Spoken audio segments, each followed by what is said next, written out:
Hi అండి, welcome to MV food bytes. ఈరోజు మన ఛానల్లో ప్రతి బైట్ నోట్లో పెట్టుకుంటే వెన్నెలా కరిగిపోయేలా, వంటగది ఉక్కపోత నుండి ఊరట ఇచ్చేలా, పొయ్యితో అస్సలు పని లేని మిక్సర్ జార్లోనే కేవలం కొద్ది నిమిషాల్లో తయారయ్యే మౌత్ మెల్టింగ్ స్వీట్ రెసిపీని మీతో షేర్ చేస్తున్నాను. మరి ఆలస్యం ఎందుకు, వెంటనే రెసిపీని మొదలు పెడదాం.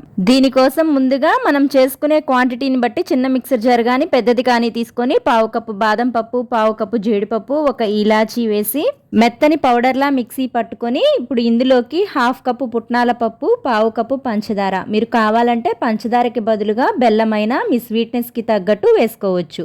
ఇప్పుడు వీటన్నింటినీ ఓసారి స్పూన్తో కలిపి మెత్తని పౌడర్లా మిక్సీ పట్టుకొని ప్లేట్లోకి తీసుకోవాలి. ఇప్పుడు ప్లేట్లోకి తీసుకున్న పౌడర్లోకి 1 టేబుల్ స్పూన్ వరకు నెయ్యి వేసుకొని చేతితో అంతా బాగా కలిసేలా వీడియోలో చూపిన విధంగా ముద్దలా అయ్యేలా కలిపి మీరు ఏ సైజు లడ్డు కావాలనుకుంటే అంత సైజు లడ్డూలను చుట్టుకొని మీకు నచ్చిన డ్రై నట్స్తో గార్నిష్ చేసుకుంటే సరి. అంతేనండి, పొయ్యితో అస్సలు పనిలేని ఈ పసందైన లడ్డు గురించి మీకు ఏమైనా డౌట్స్ ఉంటే కామెంట్స్లో తెలియచేయండి. రెసిపీ నచ్చితే లైక్ చేసి మీ ఫ్రెండ్స్ అండ్ ఫ్యామిలీ మెంబర్స్కి షేర్ చేయండి.